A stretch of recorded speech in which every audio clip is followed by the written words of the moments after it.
السلام عليكم ورحمة الله تعالى وبركاته. مرحبا بكم في فيديو جديد وفوصفة جديدة على قناتكم الطبخ كويزين دو صوفيا. كنتمنى تكونوا كلكم بخير وعلى خير وتكونوا في تمام الصحة والعافية. ووصفة اليوم اللي بغيت نقترحها عليكم هي عبارة عن طويجين ديال الكفتة ديال السردين. كيجي زوين بزاف الصراحة، وديال هاد الصيف خفيف ظريف وكيوجد بالزربة. فاولا بغيت نرحب بالناس الجداد اللي انضموا للقناه، مرحبا بكم والف مرحبا، ومرحبا حتى بمتتبعي القدام ديالي. والا كنتوا اول مره كتشاهدوا هذا الفيديو فما تخرجوا حتى تضغطوا على زر الاشتراك وفعلوا الجرس باش دائما يوصلكم الجديد. ونبداو على بركه الله بالمقادير وطريقه التحضير. عندي هنا كيلو ديال السردين كيف ما كتشوفوا، منقي مزيان ومغسول وخليته كيتسقطر باش ما يبقاش ليا فيه الماء باش ينشف تجيني الكفته ديالو ناشفه. عندي بصله متوسطه محكوكه في حكاكه غليظه، مطيشه متوسطه محكوكه، قزبور ومعدنوس مقطعين، عندي فصوص ديال الثومه محكوكين، وطريف ديال الحامض المصير، معلقه كبيره ديال مركز طماطم، عندي معلقه صغيره ديال الهريسه، وللتزيين عندنا فلفله حمراء وصفراء مقطعين طوال، عندنا مزود ديال الفلفله الحاره، شرائح ديال الحامض، وعندي الزيتون خضر بلا عظم رطبته في الماء باش تنقص منه الملوحه. غادي نطحنوا الكفته ديالنا كيف ما كتشوفوا راه طحنتها باش ما يجيكمش الفيديو طويل. وغادي ناخذ الطويجين ديالي، غادي نبداو لاصوص هي الاولى نوجدوها. غادي ندير المطيشه محكوكه كيف قلت لكم راه حكيتها في الحكاكه الغليظه. غادي نزيد عليها البصله، معلقه كبيره ديال مركز الطماطم، غادي نزيد جوج تقريبا فصوص ديال الثومه محكوكين، غادي نزيد شويه ديال القزبور ومعدنوس مقطعين، وغادي نضيفهم حتى للكفته كيف ما كتشوفوا. غادي نزيد الكفته ثومه محكوكه تقريبا واحد جوج فصوص كبار ديال الثومه. غادي نضيف معلقه صغيره ديال الهريسه للكفته ديال السردين.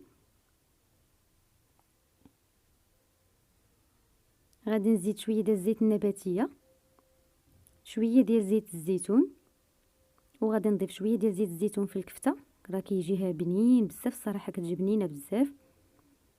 وغادي نضيف الملحه، وما تكثروش الملحه بزاف، كيف كتعرفوا الحوت راه كيكون مالح، يعني لازمنا الملحه غير شويه كتبان فيه الملوحه وكيخسر لينا كلشي. وبالنسبه للعطريه غادي نديرها في الكفته وفي الطاجين، يعني راه نفس العطريه. عندي نص معلقه صغيره ديال البزار، عندي نص معلقه صغيره ديال الخرقوم البلدي،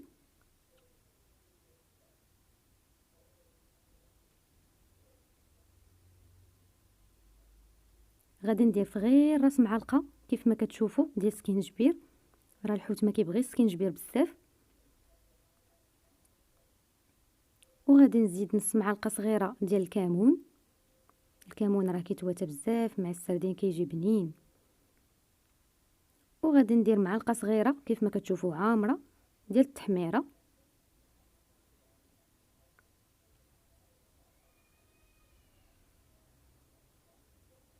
غادي نخلط كلشي مزيان، وغادي ندير الطاجين ديالي فوق البوطه باش يبدا يغلي.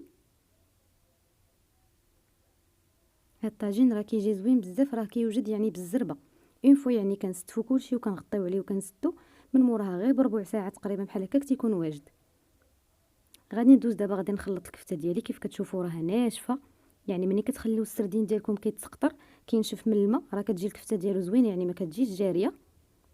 غادي نخلط الكفته ديالي مزيان بهذوك العطريه، حني ندخل فيها العطريه مزيان صافي، وغادي نشكل منها كويرات، غادي نستفهم في هذاك التبصيل ونعاودو نتلاقاو ان شاء الله.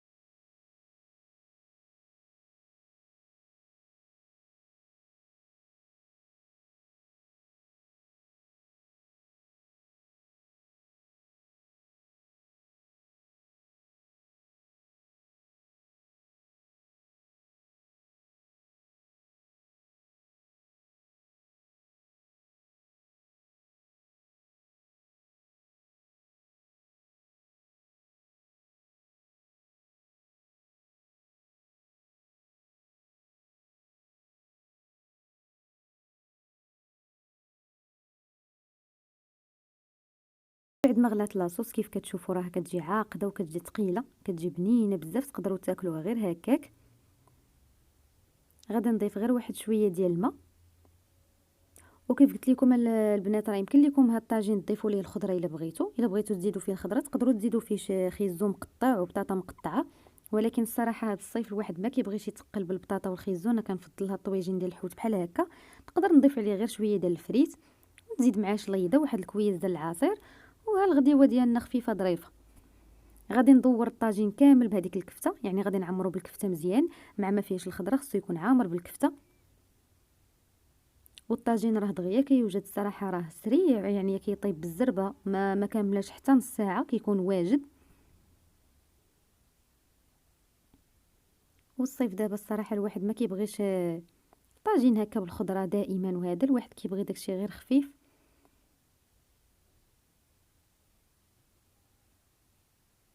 غادي نبدا نزوقو دابا بديك الفلفله الصفراء والحمراء. الا ما عندكمش الفلفله الصفراء والحمراء تقدروا ديروا غير الخضره الا عندكم، ولا ديروا غير الحمراء، المهم اللي عندكم في الفلافل ديروه. الفلفله راه كتجي زوينه الصراحه، الفلفله الحمراء كتواتى بزاف مع الطاجين ديال السردين.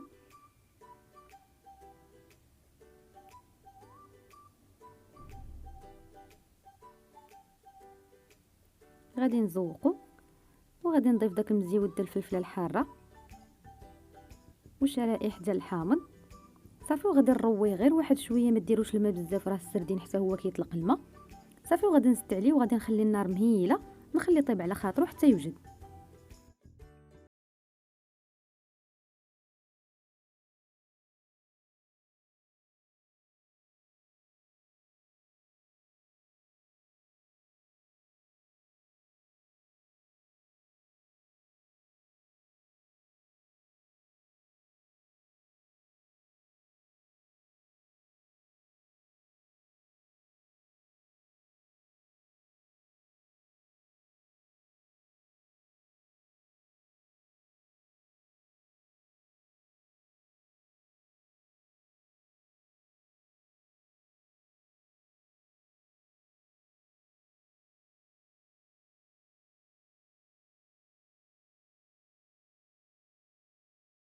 وهذا هو الطويجين ديالنا بالصحه والراحه من بعد ما طاب. كيف ما كتشوفوا راه لاصوص بقات ثقيله وخاتره، يعني نشف على خاطرو، طاب على خاطرو.